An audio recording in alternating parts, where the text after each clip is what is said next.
welcome to ECCB Connects, a production of the Eastern Caribbean Central Bank designed to share with you who we are, what we do, and how we serve you.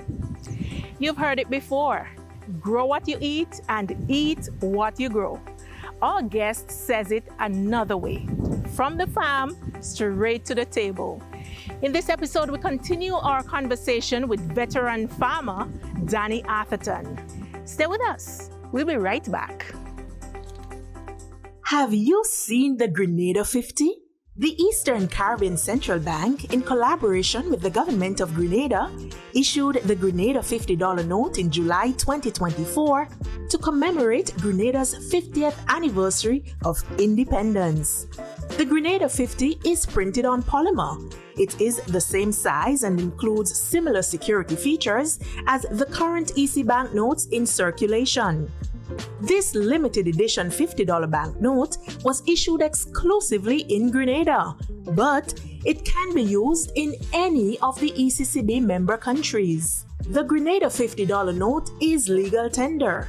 This means that it can be used for any of your standard and over-the-counter business transactions. Thanks for staying connected. In a time when food prices are sky high and health is top of mind, it is important that we take control of our food and, more importantly, know where our food comes from.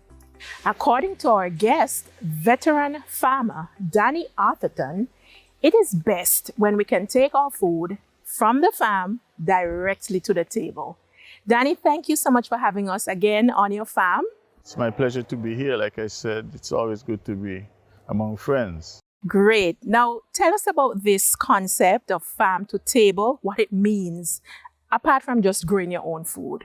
Farm to table, it has now been glamorized in the agro-tourism sector. But I think this is something that it's not new to our ancestors and the people before us, the farmers, the last 100 years, because that's what they did. I mean, farm to table, it goes to two critical things. One, it goes to knowing what you are growing and knowing what you're eating. And when it's like that, what you tend to find happening is a situation where, unlike something that comes from outside where there's intermediation, where there's a markup in terms of the price of the item, or there's some added value in terms of some processing or putting in some glamorous plastic or some other packaging, that's what that difference is. But when you, as a farmer, who go out there and use cultural practices and use, time-tested cycles of nature, it is really, really an enjoyable experience to know that from seed to the stomach, you had some degree of control, you had some degree of management, you have some degree of understanding, and you're learning how to become, more fortified with nutritious food from your own efforts. What's your main objective and how are you going about, achieving it? Well, I have two objectives. I have one, a demonstration objective, where I hope that other individuals who are around me, who are farmers, who are farming intent or who are already doing farming, they'll be able to see the methods that I use that enable them to come and do the same thing so they can have this nourishing food. The other aspect of it is to see the results that people talk about in real time and for your own personal benefit. So I think that those are the critical reasons why I would say that I do the farm to table. So what kind of crops or food are you focusing on growing and promoting under this initiative? I actually have over 120 different species of crops. And I have crops that fall into category of herbs for teas. So I have lemongrass, tarragon, basil, mint, and the like. Then I have like seasonings, like chives, leek, those sorts of things. Then I have fruits. I have wax apple, I have sugar apple, I have soursop, I have guavas, I have carambola, just to name a few. Then I also have other fruit trees like mangoes and grapefruit and sour orange.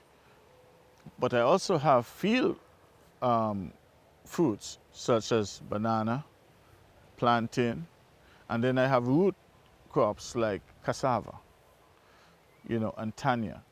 Because you want to be able to have a whole spectrum of items. Because another thing about farm to table, you have to make sure that you have streams of income coming in at different times. Because some crops are 6 weeks like beans, some crops are like 12 weeks like tomatoes, some start, that is when they start.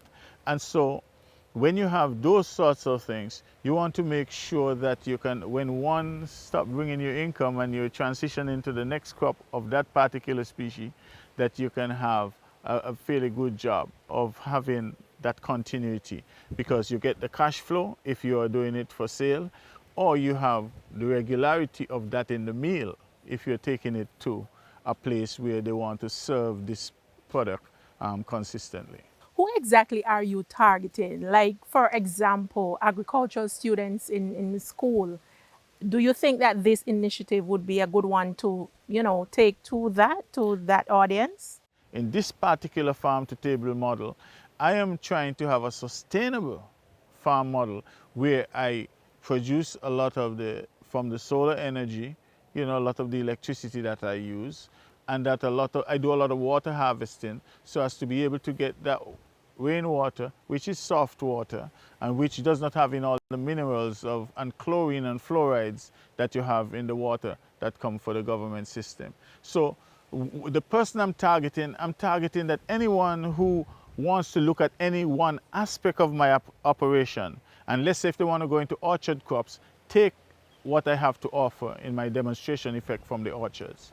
If you want to do sustainable land management, look at how I manage the slopes of my land, the terracing, the contours, look at the ground cover. If you want to look at the technological aspects of my operation, you come and look at the hydroponics and see how there's great water efficiency, because we do not have much waste. So you have a circular movement of water, so that you can enhance production and maintain it over time. If you want to take this concept to children who are in school, you have to make it agile. You must make sure that one, it blends with what is current with the generation. So for example, you must make sure that it's apps based.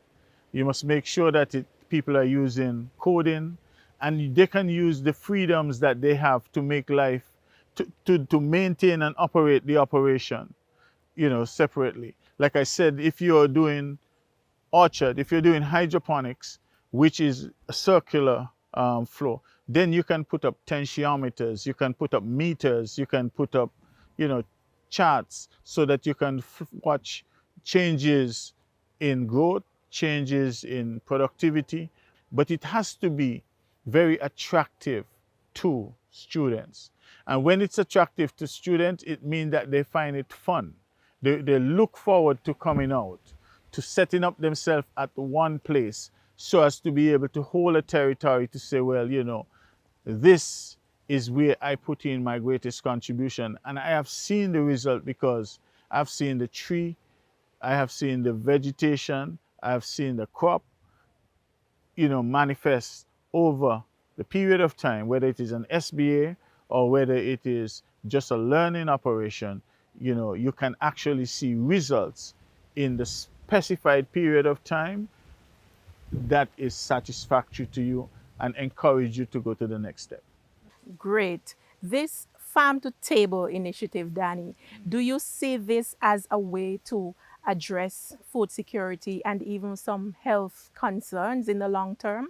Farm to table concept can address both things. It would be able to address food security in that if a lot of persons are producing and they can control or schedule the production system, what you're likely to find is that there'll be adequacy of critical food types for the people's eating styles and preferences. In terms of the nutritional side, I mean, that is a great impactor because we have a situation where we have significant increases in non-communicable diseases.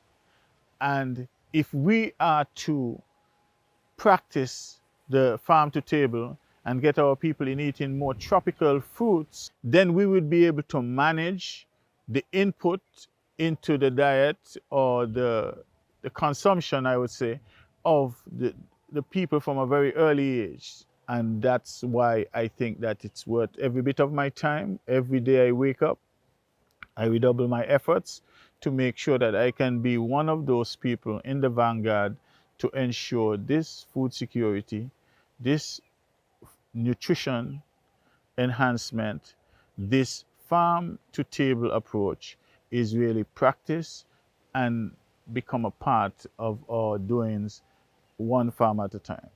Okay, sounds really good, Danny. Let's say someone wants to get involved in this initiative. What steps can they take? The government has agriculture departments, and then I do know there are other initiatives like Farm Hers, which is Helen operation. I think that that is another channel. You have collectives like farmers associations, farmers cooperatives. I think that the collective is very important because with the collective, you spread the risk and you increase the reward. And also your cost is also borne with other people. Finally, Danny, what do you wish our audience will take away from this whole conversation about, the importance of eating what we grow and food security in general? Well, I would hope that the audience do not have to be given shock treatment. They don't have to be given shock treatment when they go on the shelves and find the prices that they're paying for an imported item that they have no knowledge of where it was produced and how it was produced, and realize that they should have bought something local and they would have encouraged the farmer. The other area that I would hope that they take away is the fact that freshness has a price.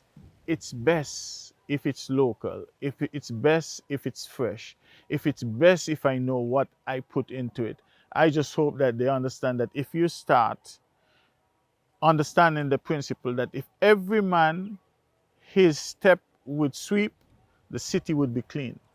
So if every person would contribute a little bit to national nutrition, we'll be a well-nourished country.